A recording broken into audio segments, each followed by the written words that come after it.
Welcome back to How to Souls. My name is Rach, and today we're going to continue with our walkthrough of Dark Souls 2, Scholar of the First Sin. So we're still in Drangleic Castle, but this is sort of like the second half because it is quite a big area and it's got two bosses in it. So we just did the dual dragon riders, and now we are literally just after that room where we fought them, and now we're like right here. So you haven't missed anything. This bonfire.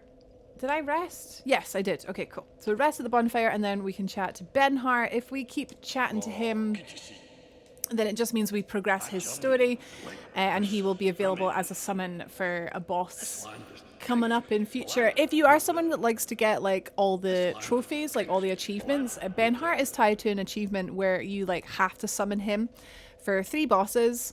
And then if he survives all 3 encounters, you get his equipment and with his blue sword, which is pretty. Basically, where he is available as a summon, he is good. So use him. You've got 2 paths available, a left path and a right path. The right path is the correct way to go, so we're going to go left. No, so this eventually leads to a door that we can't open yet, so we're gonna go left and we're gonna open the door. Yeah. I hope I got them the right way around. Yeah, I did. Okay, cool. So here we have this device doesn't work yet. Oh, it doesn't even tell us that. Yeah, there's an elevator in the middle here. Eventually we'll get that to come down. This is the door we want to go down, but we haven't opened it yet. So we've only got 1 path, really. I quite like when it's quite simple, and it's like, well, we've only got 1 way we can go, so that's the way we will go. Up this ladder. A very big ladder. Bloody hell. Snake. Snake! Okay. And then in here. So the first half of this area was important because it sort of taught you how these things work. Don't worry, none of these guys come alive. Which is actually kind of poo, because we would have loved one of them to come alive so we could feed its soul to this thing. But yeah, none of these come alive. We're going to have to go find someone else and bring them in. Oh, excuse me, princess. Watch out for that guy, I suppose. Yeah, so all we do, we'll go in this room, we'll pull these guys in here, and we'll pull them back into this room. Kill one of them next to this big golem guy, and then use its soul to power. This is the elevator, so. Ooh, perfect, nice and close. And then we do obviously have the other one. I knew that was gonna. Oh, he's perfectly blocking my attacks with the statue. There we go. So he like sort of, does he turn it? Does he pull it? He pulls it up. Yeah, that activates the elevator. Very good. But we can't get back up there because we've fallen, so we have to go the long way round. In here is a room that I've been waiting for some time, and it's got this Caitha's chime in it. I remember it from my very first... Oh, and an old knight hammer, apparently. I remember it from my first ever playthrough of this game, back on the PlayStation 3. So technically it wasn't this game at all. Caitha's chime, it's just got really, really good dark adjust, unless it has been nerfed. Maybe it's been nerfed, I don't know. Yeah, it's got really good dark adjust, yay! So we're gonna level that up and use it for casting some hexes, yeah. And also I did have my pyromancer flame, but I don't have a pyromancy equipped, so we don't need that. Never mind. Okay. Oh, there's a little summon sign here. Sellsword Luit. Good old Luit. Oh, with the 2 shields. Okay, if you need a big hacking tank, Sellsword Luit is your guy. Or gal. I think gal. Luit. There is a executioner chariot horse in here. But it's very big and it can't fit through this door, so we can sort of use this door to trap it. I don't think it's going to stay still long enough for us to hit it, though. It is dark, and we cast dark, so... Oh, it's so cool, though. I love it. That's one of my favorite bosses. It's such a flippin' silly boss fight. But I think it's really cool. I love anything that's a bit, like, weird. Like a puzzle. Stuff like that, so... It would be one of my faves. Yeah, casting dark against a dark horse is not the best idea. I wonder if the Resonant Souls do any better. Dark Orb does like 300. Resonant Soul 249. 353. Okay, so this is a bit of a... I mean, it's safe, it's just long. Using this doorway to make sure that we're nice and safe. Ah. We can't hit through walls, but I believe the boss can. Well, boss, mini-boss. So be aware. He's very agile. Well, he's a horse, isn't he? Of course he's agile. He's charging. Or is he breathing? He's breathing. Well.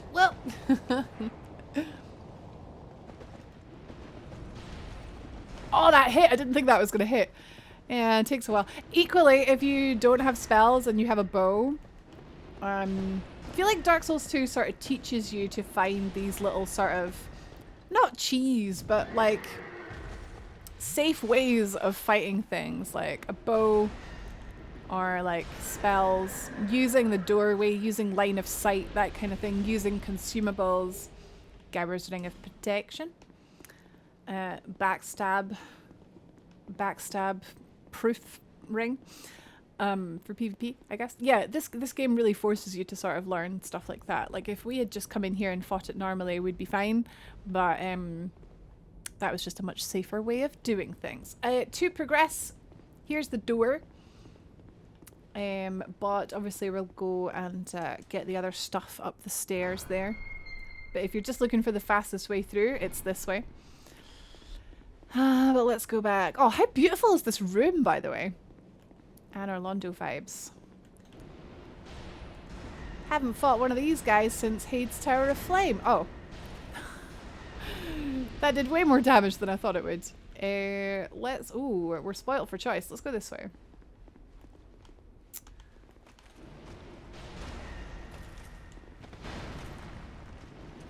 And then if you have a blunt weapon, like a mace, something like that, that's going to do very well against these big armored guys.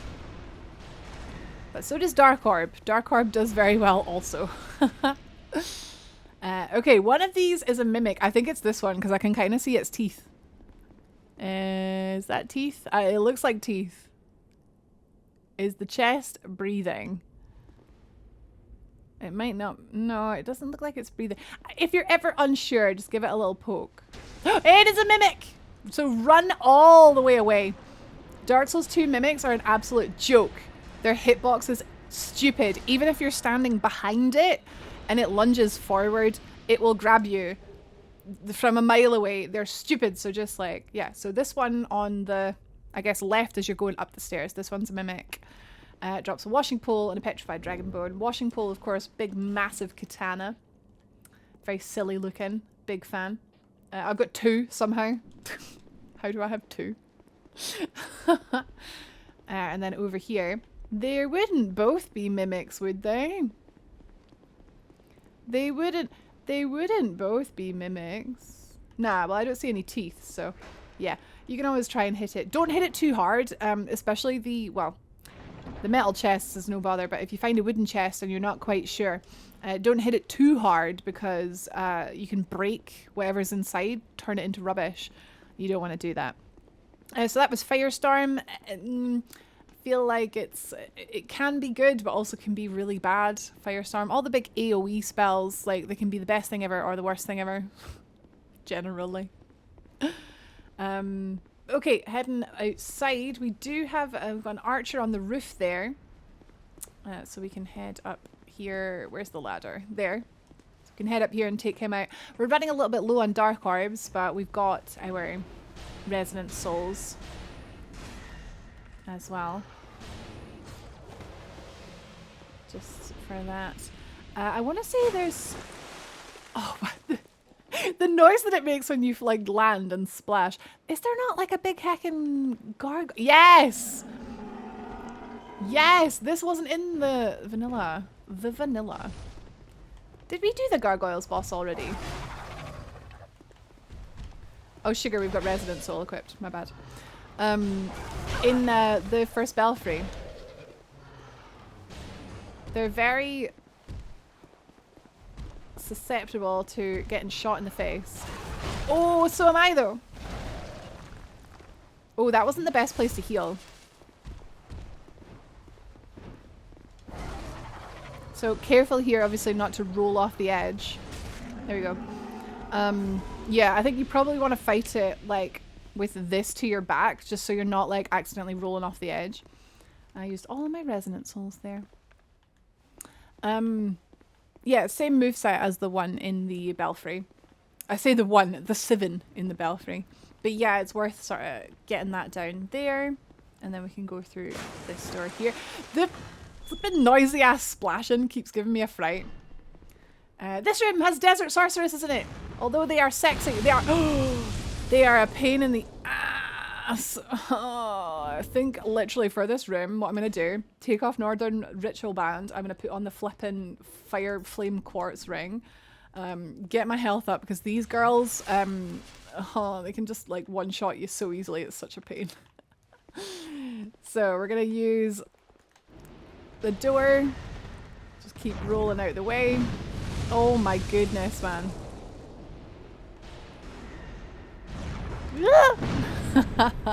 Just keep going back and forth. Obviously, if you're a melee, just go in rush 1, but be aware. Like you have to proper rush because they have a conflagrate that hits like a shotgun at close range. So be aware of that. Have enough health. Block it, etc. Oh, there's another one of these guys behind me. God, this room sucks. But if you're like me and you don't have a lot of health, you don't want to just run into this room. You want to sort of dip in and out. Flame butterfly is good to have. Desert sorceress armor! Yes! It's so good. Right, with them down, we're going to go ahead and open the door so we can get back round. As a chest here, I guess, actually. Could have got the chest first. This is a very good chest. This is an Estus flask shard. So we're going to be looking to go back to Majula just as soon as possible, really, and pop this into the Farfire and get another charge in our Estus flask. Probably don't need it. Like, I feel like Estus isn't very good in this game because it's so slow. Chug. And then it doesn't even, like, fill your health right away. It, like, chugs it very slowly. And look, we're back at the bonfire, so that's why I told you not to go that way. Yeah, let's go back to Majula.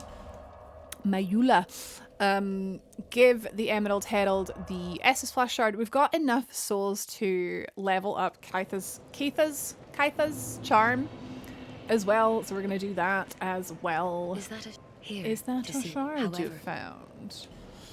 Yep, there you go. Very slowly. Estus Flask strengthened. Okay, mint. Right, so let's see how far we can get it at Lenegrast. Obviously, we do want to infuse it with dark, so it does even more hex damage, but we have to do that with Macduff, so the one in the Lost Bastille. But here we can do some...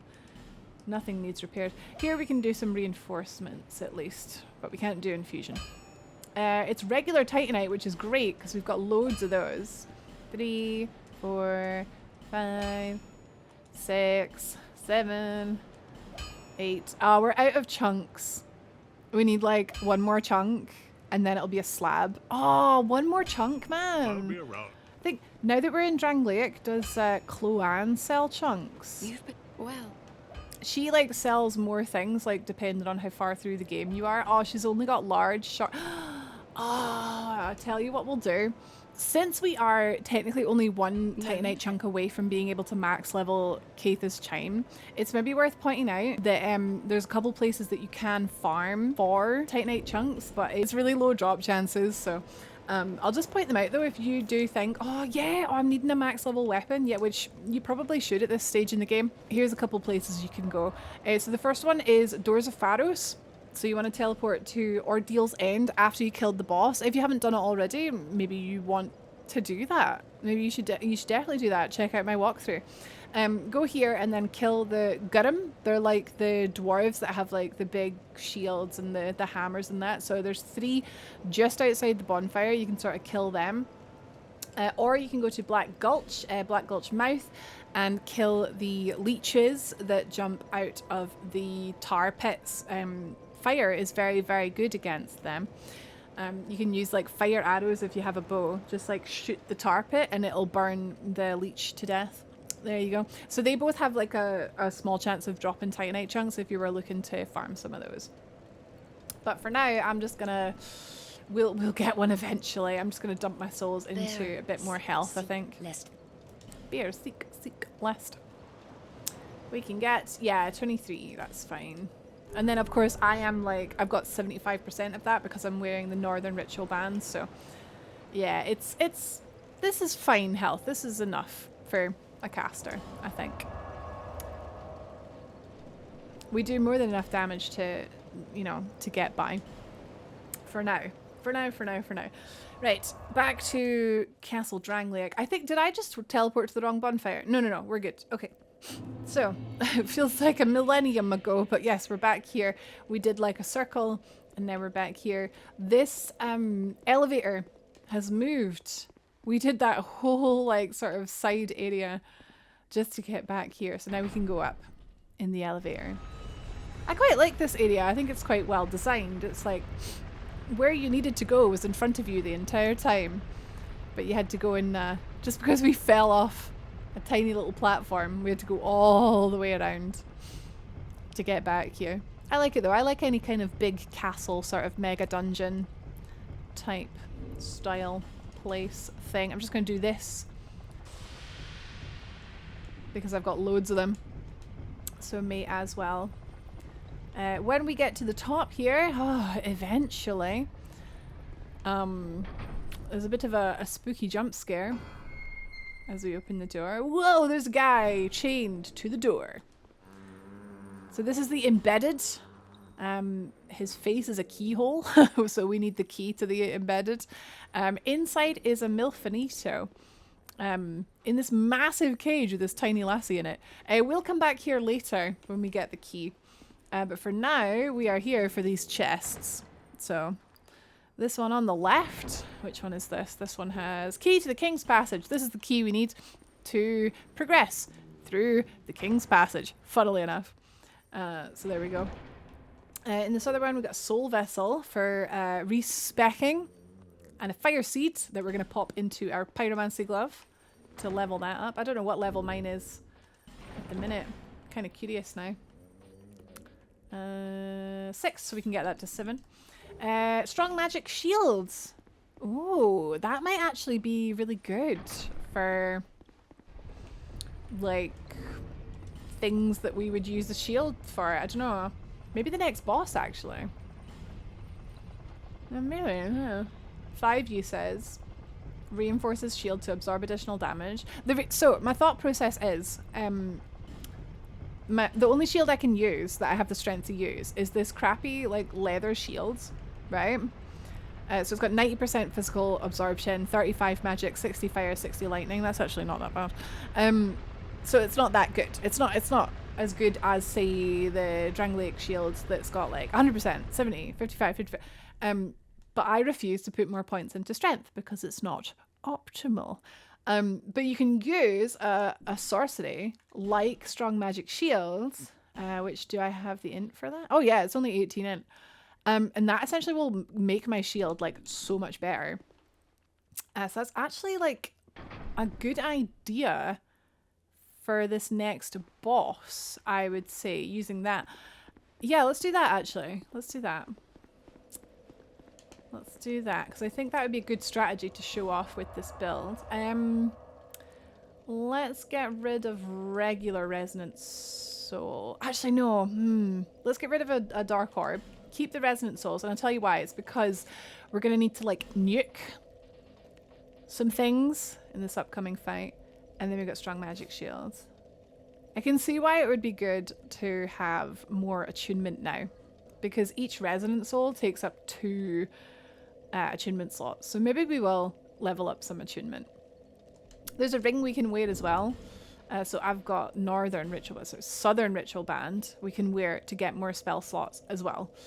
But at the minute I'm wearing the one that gives us more uses. Okay, so I'll want an actual shield equipped. There it is. And yeah, I think that could be quite good for this next boss. Just putting my chime in the other hand.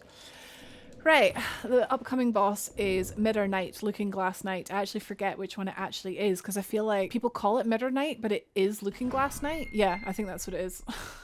He has lightning attacks, and at times during the fight he will use his big mirror and he will summon some spooky ghosts. Right, this passage is a bit of a nightmare, just with all these guys coming alive. So I'm just sort of going really slowly, seeing if I can target anyone. Right, that one. Oh god, right, okay. Bail. Right, there's 3 of them. Okay. Oh, they've got cool moveset though. Okay, so it takes two Dark Orb to kill them. Which isn't great actually, because we're wanting to save some of these Dark Orbs for the boss. But yeah. So we got 3, 4, what was that, 4? 5? There's one at the end as well. And I guess you can sort of just keep running and not fight them. Oh my god, he didn't flinch. You could just keep running through the hallway. If I die, I'm gonna do that. I'm just gonna run. I'm not gonna fight them. Save my spells. Oh, let's just eat a herb. That's a better idea. Let's just eat a herb, get my casts back. That way I'm not worrying about doing that in the middle of the boss fight. But just in case, I am just going to pop these just on my equipment, just in case we run out of spells. Ooh, petrified something. And a summon for Ashen Knight Boyd. If you're having trouble on this boss, you can summon Boyd. The only thing is, obviously, with NPC summons, is they do add 50% health to the boss. Well, player summons do as well. But NPCs in particular, because I feel like sometimes they can be quite dumb. They can just get themselves killed and then you're left fighting a boss that has way more HP. Oh, why not summon Benhart as well? Summon both of them and have 100% more HP. Actually, we were gonna summon Benhart, weren't we? Because to try and get his like armor. I mean, that's like a good part of the walkthrough, you know, showing you the easiest way to do things. If you use a human effigy, you can summon Benhart of Vigo. If Benhart survives this fight and 2 more fights after it, I will point them out. Then you get to chat to him and he's like, oh, you're the best man, just take all of my armor. I think because we've summoned him, he's a pretty good tank, so we probably won't need to use the strong magic shield strategy. But I'm just going to go ahead and pop it on there anyway. And get ready to go. Right, okay, I'm going to open up with like my strongest attack, I think, before he starts getting all powerful and stuff and having ads and stuff. Looking Glass Knight! Alright, so... Oh, damn, that did so much heckin' shield stamina. So, if you try and attack this boss, if you try and strafe around to the right / his left, you're gonna just bounce off his shield. So that's the tricky part with this boss, is not wasting your time and spell casts hitting his shield. Another thing is, obviously you saw there he has lightning attacks. I find the safest place to be when he does these is right up beside him, because you can sort of strafe around the back.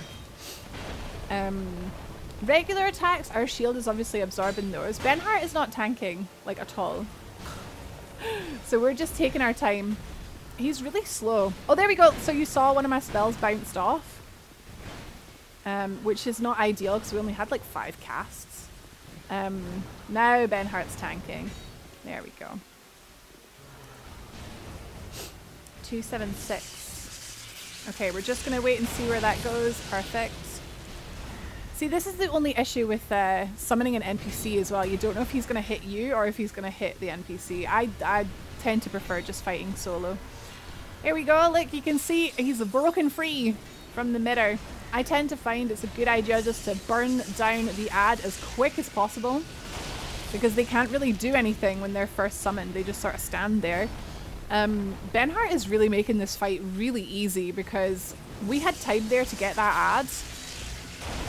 And Looking Glass Knight isn't really doing anything. He looks a bit confused. But it does mean that we're gonna get through this fight with him alive. Ooh, glad I blocked there. Also glad we have that lightning quartz ring equipped because that did no damage. Benhart survived. Oh, it's such a cool death animation, man. Yeah, one of the coolest looking bosses, I would say, in this game. A summon makes it very easy, even if it does add health to it. So I recommend bringing Bellheart? Bring the bell to the boss. Here we go. There's a chest just on this side.